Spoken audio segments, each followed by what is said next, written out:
শুনুন, এটা কোনো কবিতা নয়।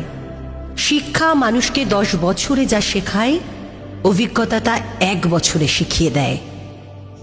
আপনার অনেক ডিগ্রি থাকা মানে আপনি প্রকৃত মানুষ হয়ে উঠলেন এমনটা কিন্তু নয়। আপনার অনেক অর্থ থাকতে পারে, তবে তা ভোগ করতেও জানতে হয়। মানুষ তো সবার ঘরেই জন্মায়, কিন্তু মনুষ্যত্ব সবার ঘরে জন্মায় না। আপনার সাথে আমার মতের অমিল হতেই পারে, তা বলে তর্কযুদ্ধ করে কখনোই হিংস্রতা নয়। মনে রাখবেন, এমনটা কিন্তু আপনার সঙ্গেও হতে পারে। উন্নত যুগ, উন্নত সময়ে, আধুনিকতর পরিষেবা, রয়েছে অনেক রকম থেরাপি। তবে আজ আপনাদের এমন এক থেরাপির কথা বলবো যার জন্য কোনো চিকিৎসকের প্রয়োজন হয় না, প্রয়োজন হয় না কারি টাকা, শুধুমাত্র একটু মানবিক হতে হয়। প্রেম থেরাপি, যা দিয়ে আপনি জয় করতে পারেন গোটা বিশ্ব।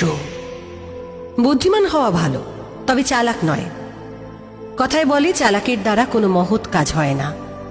আপনার একটা খারাপ কমেন্ট বা মতামত, আপনার করা একটু অসম্মান কারোর জীবনহানির কারণ হয়ে দাঁড়াতে পারে। সব প্রতিযোগিতা সাফল্যে পৌঁছে দেয় না, সব জেদেও কিন্তু উন্নতি হয় না। আধুনিকতর পরিষেবাকে অপব্যবহার করবেন না। তিলে তিলে এই অপব্যবহারই একদিন আপনাকে মানসিক রোগীতে পরিণত করবে, আর যার জন্যে আপনাকে ছুটতে হবে সাইকিয়াট্রিস্টের কাছে। কষ্ট হলে, দম বন্ধ হয়ে আসলে দরজা বন্ধ করে কাঁদুন।